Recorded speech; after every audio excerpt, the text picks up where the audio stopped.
بكم، مرحبا بالجميع على قناتنا خبر وتاريخ، قناة نحاول من خلالها الحديث عن الخبر الجديد وربطه بالأحداث التاريخية التي لها علاقة به، بحيث أن الخبر ما يكتب في صفحات التاريخ والتاريخ يعيد نفسه. تحية للجميع، أرجو الجميع أن يشاركوا هذا المحتوى مع الزملاء والأصدقاء، وأن يضغطوا على زر الإعجاب والمشاركة، مشاركة القناة والمحتوى، وشكرا للجميع. خبر اليوم هو خبر مرتبط بالمناسبة الكروية أو التظاهرة الرياضية التي تنظم في الجزائر، وهي الشان، بحيث في العسكر الجزائري افتتح ملعب سموه باسم المناضل الكبير الجنوبي الافريقي نيلسون مانديلا، وقد قاموا باستضافة حفيد هذا المناضل الكبير نيلسون مانديلا. وحفيد نيلسون مانديلا هذا قد أعجبه سخاء جنرال العسكر وأفقده صوابه ليدلي بتصريحات خطيرة، وتصريحات أعدها الكثير من المحللين أنها بمثابة إعلان الحرب على البلد الجار والشقيق للجزائر الذي هو المغرب. إذن هذا التصريح له مجموعة من الحيثيات ومجموعة من التداعيات ومجموعة من الامتدادات التي يمكن الوقوف عندها في هذه الحلقة. إذن دعوة حفيد نيلسون مانديلا لتدشين ملعب رياضي أو ملعب كروي سمي باسم جده دعوة مقبولة ولا حديث حولها، لكن الحديث يبقى أو التعليق الذي يهمنا مرتبط بفحوى التصريحات التي أدلى بها هذا الحفيد ومحاولته تجييش الجماهير الرياضية في قضية سياسية لا علاقة لها بالرياضة. إذن هنا نجد استغلال الرياضة في أمور سياسية ومحاولة توظيفها وظائف إيديولوجية أو وظائف تخدم مصالح سياسية. لهذا فأقول أن نيلسون مانديلا باعتباره المناضل الكبير ذو المبادئ الراسخة وذو التوجهات الواضحة، نيلسون مانديلا رجل ثابت المواقف والمبادئ، بحيث لا يمكنه أن يتنكر لبلد ساعدته في ثورته وفي نضاله. وهذا المساعدة يمكننا أن نمر عليها بسرعة، بحيث في سنة 1962 في مارس بالضبط زار نيلسون مانديلا المغرب والتقى بالدكتور الخطيب بأمر من الحسن الثاني رحمهم الله، وحاول أو طلب من الدكتور الخطيب ومن الحسن الثاني أن يدعمه بالسلاح والمال وتدريب الثوار على المقاومة العدو أو مقاومة العدو بجنوب إفريقيا. والدليل على وفاء نيلسون مانديلا كذلك للمغرب هو أنه سنة 1994 بعد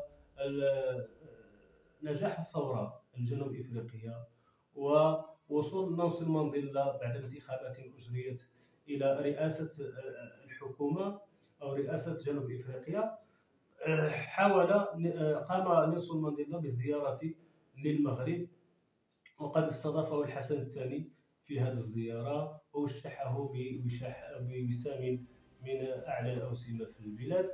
وكانت زيارة نيلسون مانديلا عربون صداقة وعربون أو تعبيرا عن الوفاء وتعبيرا عن صدقه في مشاعره تجاه من ساعده في ثورته.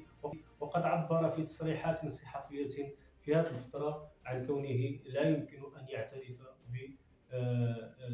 بالكيان الوهمي. إذا نيلسون مانديلا صرح بالواضح أنه لا يمكن أن يعترف بالبوليساريو، وأنه يدعم المغرب ويدعم الوحدة الترابية للمغرب. لكن حفيده الآن آه، هو شخص قد نقول أنه نكرة. علاش؟ لأن نقول في المثل الرماد أو النار دائما، النار تترك الرماد فقط.